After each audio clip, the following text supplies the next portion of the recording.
France and England were never at peace because of a cursed, blood-drinking baguette. Okay, that's not entirely true, but the real story is almost as bonkers and way more bloody. For centuries, these two weren't just neighbors. They were the world's most toxic roommates, locked in a rivalry so fierce it makes you wonder if they secretly enjoyed it.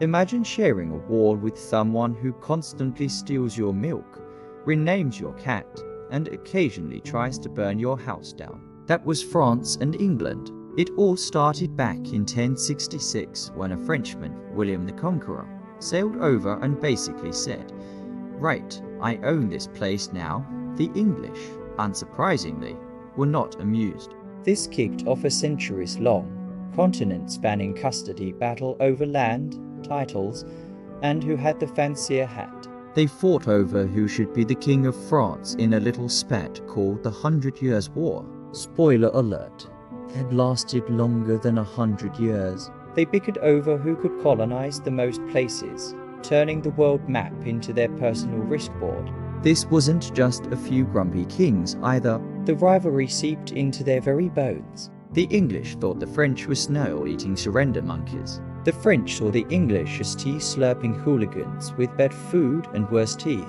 They fought with cannons, muskets, and cutting insults. Napoleon tried to take over all of Europe, and Britain's response was basically, "Not on my watch, you short-tempered little tyrant." They fought in the fields of France, on the high seas, and in the snowy forests of North America. It was a global grudge match. Every time a peace treaty was signed, it was less a promise of friendship and more a brief pause to reload. So, while there wasn't a cursed, vampiric loaf of bread dictating their every move, the truth is even scarier. The endless cycle of war and animosity between France and England wasn't caused by a supernatural evil. It was just human nature, fueled by a simple, terrifyingly stubborn refusal to just get along. And that, in its own way, is far more chilling.